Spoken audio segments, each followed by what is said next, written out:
అందరికీ నమస్కారం. ఈరోజు మీ అందరికీ నేను వినిపించబోయే కథ లక్ష్మణ రేఖ. రచయిత తాడిమేటి శ్రీదేవి గారు. ఇక కథలోకి వెళితే, ఏంటి రవలి, ఎక్కడికి బయలుదేరావు? బల్ల మీద ఉన్న పుస్తకాలు నీటుగా సర్దుతూ అడిగింది సుమతి. అడిగావా? బయటికి వెళ్ళేటప్పుడు ఎక్కడికి అని అడగొచ్చా? చిరుకోపం నటిస్తూ జుట్టును గబగబా దువ్వుకొని పోనీ టైల్లో బంధిస్తూ అడిగింది రవలి. ఎగ్జామ్స్ దగ్గరకు వస్తున్నాయి కదా, ఇప్పుడు ఇంత అర్జెంటుగా ఎక్కడికి వెళ్తున్నావు అని అడిగాను. నా అపరాధాన్ని క్షమించు తల్లి, చేతులు జోడించింది సుమతి. అలారా దారికి, ఇంకా 8 అయ్యింది, ఓ గంటలోపే వచ్చేస్తాను. సుధీర్ బయట డిన్నర్ చేద్దామన్నాడు, అద్దంలో చూసుకుంటూ చెప్పింది రవలి. ఎందుకు ఇలా రాత్రిపూట బయట తిరగడం? ఎన్నిసార్లు చెప్పినా నీకు అర్థం కావడం లేదు. వంట కూడా అయిపోయింది కదా. అతనికి ఫోన్ చేసి ఈరోజు కలవను, ఇంకో రోజు చూద్దామని చెప్పేయి అంది సుమతి.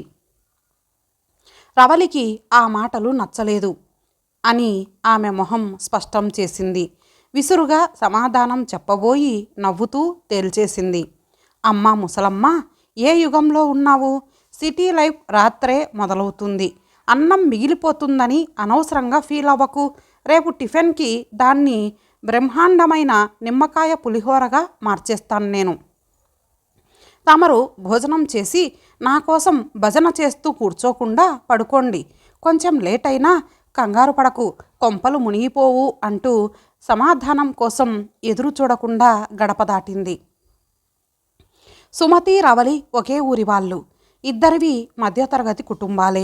ఇంజనీరింగ్ సీట్లు సంపాదించుకొని హాస్టల్లో ఉండి మొదటి సంవత్సరం చదువుతున్నారు. ఇద్దరికీ హాస్టల్లో తిండి పడక జబ్బు పడటంతో తల్లిదండ్రుల అనుమతితో చిన్న గది అద్దెకు తీసుకొని వండుకు తింటూ చదువుకుంటున్నారు. ఊరి నుంచి ఎవరు వచ్చినా ఊరగాయలు, ఇతర తినుబండారాలు తెచ్చి ఇవ్వడంతో బాగానే మేనేజ్ చేసుకుంటున్నారు. ఈ మధ్యన సుమతికి హాస్టల్లోనే ఉంటే బాగుండేదని అనిపిస్తోంది. అక్కడ టైం ప్రకారం ఉండటం, వార్డెన్ భయం ఉండేవి. విడిగా గది తీసుకున్న తర్వాత రవలిలో చాలా మార్పు కనిపిస్తోంది. క్లాస్మేట్ సుధీర్తో బయటకు తిరగడాలు పెరిగాయి. సుమతి హెచ్చరించినా లెక్క చేసే దశలో లేదు. చేసేది లేక భోజనం చేసి చదువుకోసాగింది. 10:30 దాటిన రవలి రాకపోవటంతో సుమతికి కంగారు మొదలయ్యింది. సెల్ చేతిలోకి తీసుకుంది. ఇంతలో తలుపు చప్పుడు. సుమతి అన్న పిలుపు వినపడి తలుపు తీసింది. ఏమిటిది రవలి, ఇంత లేట్గానా ఇంటికి చేరడం? మనకి ఇలాంటి అలవాట్లు ఉన్నాయా అసలు? ఎందుకు ఇలా చేస్తున్నావు? కొంచెం గట్టిగానే అడిగింది సుమతి. నువ్వు ఇప్పుడు నీతి పాఠాలు మొదలు పెట్టకు, నాకు నిద్ర వస్తోంది అంటూ రవలి వాష్రూంలోకి వెళ్ళిపోయింది. వచ్చాక ఏమీ మాట్లాడటానికి అవకాశం ఇవ్వకుండా దుప్పటి ముసుగు పెట్టింది. సుమతి ఏం చేయాలో తోచక అలాగే ఉండిపోయింది. తర్వాత నెమ్మదిగా నడిచి వచ్చి మంచం మీద నడుం వాల్చింది. మర్నాడు సుమతి ఏమీ మాట్లాడకుండా తన పనులు తాను చూసుకోసాగింది. సుమతి అలా ఉండటం రవలికి అస్సలు నచ్చలేదు. సుమతి మాట్లాడకపోతే రవలి తట్టుకోలేదు. చిన్నతనం నుంచి ఉన్న ఫ్రెండ్షిప్ వల్ల సుమతి అంటే ప్రాణం పెడుతుంది. కానీ సుధీర్ విషయంలో స్నేహితురాలు చెప్పే సుద్దులు ఆమెకి చెవికి ఎక్కడం లేదు. అలుక మానవే చిలుకల కొలికిరో అంటూ పాటలు పాడుతూ సుమతి చుట్టూ తిరగసాగింది. నేను అలిగితే నీకేంటి అంటూ సుమతి పెట్టు చేసింది. ఓకే తల్లి, ఇక నీ మాట జవదాటనని ఇదే చెప్పుచుంటిని నాటక ఫక్కీలో అంటూ సుమతిని నవ్వించింది. సుమతి నవ్వగానే నవ్వింది పూల చెండు నాదేలే నా ఫ్రెండు అంటూ పాట అందుకుంది రవలి ఆనందంగా. ఒకరోజు సుమతి రూమ్కి వచ్చేసరికి రవలి నాన్నగారు బయట వెయిట్ చేస్తున్నారు. మీరేంటి బాబాయ్ ఇలా వచ్చారు అన్న సుమతితో, పనుండి వచ్చానమ్మా. రవలి ఇంకా రాలేదా? కిందటి వారం వచ్చినప్పుడు కూడా దాన్ని కలవడం కుదరలేదు బాధగా అన్నాడు సదాశివం. దాని బ్యాచ్ వాళ్ళకి ప్రాక్టికల్స్ పెట్టినట్లున్నారు బాబాయ్, అక్కడికి వెళ్ళడానికి ఉండదు. మీరు వచ్చి వెళ్ళారని నేను చెబుతాలేండి అంది సుమతి. తను తెచ్చిన కూరగాయలు తినుబండారాలు సుమతి చేతిలో పెట్టి వెళ్ళిపోయాడాయన. మధ్య మధ్యలో రవలి సుధీర్తో కలిసి బయటకు వెళ్తూ ఉండటం, సుమతి హెచ్చరించడం జరుగుతూనే ఉన్నాయి. రవలి, మనం ఆడపిల్లలం, ఒక గీత గీసుకొని ఉండటం అలవాటు చేసుకోవాలి. ఎటుపోయి ఎటొచ్చినా మనకే నష్టం. అరిటాకు ముళ్ళు సామెత తెలిసిందే కదా అంది సుమతి. తెలుసు ముసలమ్మ తెలుసు, నా బుర్ర తినకు, నేను జాగ్రత్తగానే ఉంటాను తీసి పారేసింది రవలి. మన ఊరివాడైన రమణ సుధీర్ అంత మంచివాడు కాదు అని చెప్తున్నాడు. అతనికి చాలామంది చెత్త ఫ్రెండ్స్ ఉన్నారట. జాగ్రత్తగా ఉండకపోతే కష్టం. ఎందుకు చెప్తున్నానో అర్థం చేసుకో అంటున్న సుమతితో, ఎవరు? రమణ చెప్పాడా? అతనికి సుధీర్ అంటే జలసి. సుధీర్ ఫ్రెండ్స్ అతనిలాగే బాగా డబ్బున్న వాళ్ళు. అలాంటి వాళ్లను చూస్తే రమణ లాంటి వాళ్లకు బాధ అంతే. మరి అంత డబ్బున్న సుధీర్ నీతో స్నేహం ఎలా చేస్తున్నాడు అడిగింది Sumathi. Because he loves me, Subhalekha Sudhakar లాగా ఫన్నీగా సమాధానం చెప్పింది. అతనికి గర్వం లేదు, అందుకే నేను ఫిదా అయిపోయాను చెప్పింది రవలి. ఏవేవో మాటలు కలగా పులగంగా వినిపిస్తున్నాయి. మగతగా అనిపిస్తూ రవలికి మెలకువ రావటం లేదు. కాసేపటికి కళ్ళు విడిపడటం లేదు, కానీ మాటలు అర్థం కాసాగాయి. అనంతగిరి చూసి వద్దాం అని సుధీర్ కారులో బయలుదేరారు అని గుర్తు వస్తోంది. అక్కడ నేచర్ చాలా బ్యూటిఫుల్గా ఉంటుంది. అలాంటి చోట ఈ బ్యూటీతో కలిసి గడపాలనుంది అన్న సుధీర్ మాటలకు రవలి బుగ్గలు ఎర్రబడ్డాయి.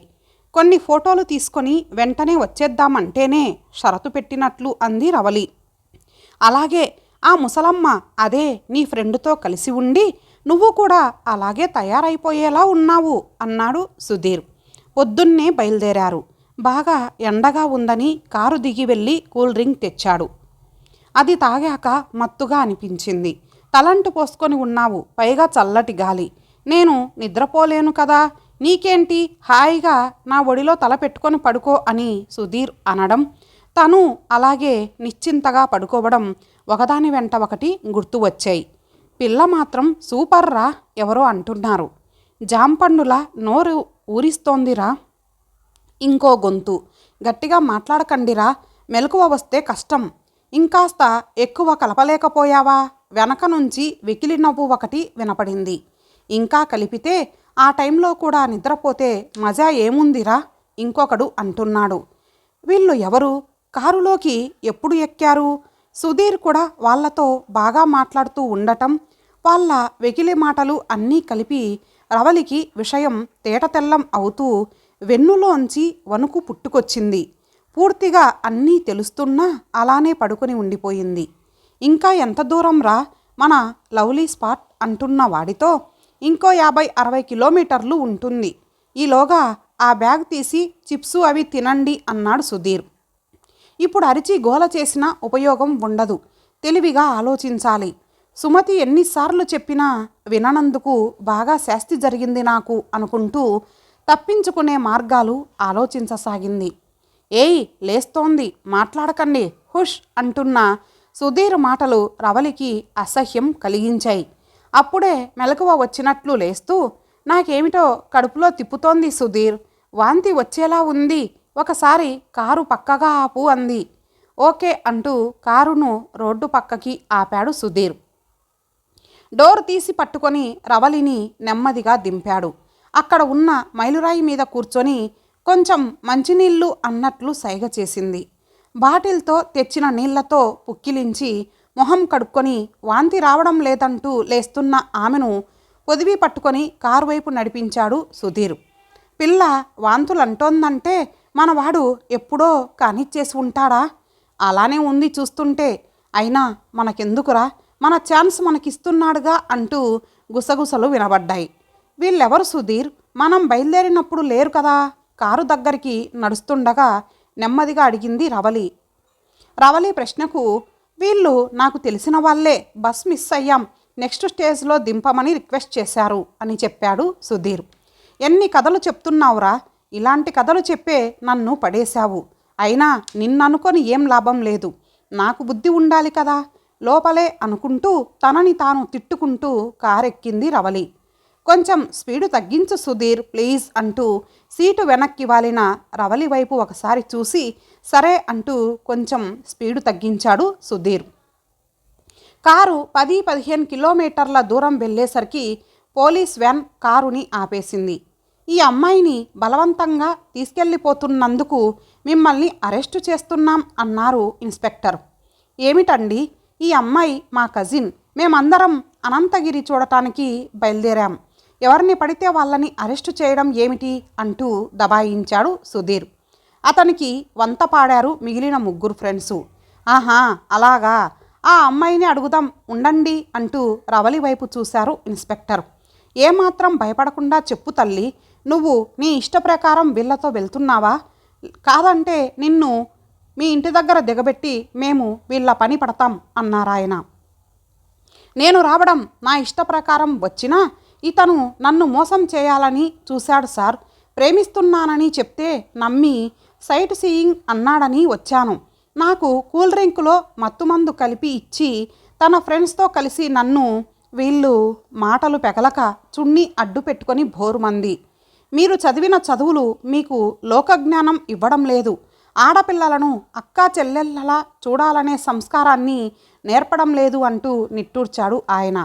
ఇదిగో 302, నువ్వు ఈ అమ్మాయిని జాగ్రత్తగా ఇంటికి చేర్చు, నేను వీళ్ళని కృష్ణజన్మస్థానానికి తీసుకువెళతాను, నువ్వు వీళ్ళ కారు తీసుకొని రావయ్యా అంటూ ఇంకో కానిస్టేబుల్కి అప్పచెప్పాడు ఆయన. అసలే రవలి రాలేదని కంగారు పడుతున్న సుమతి పోలీస్ కానిస్టేబుల్తో వచ్చిన రవలిని చూసి మరింత కంగారు పడింది. ఏమయ్యిందే, అలా ఉన్నావేమిటి అంటూ ప్రశ్నలు గుప్పించసాగింది.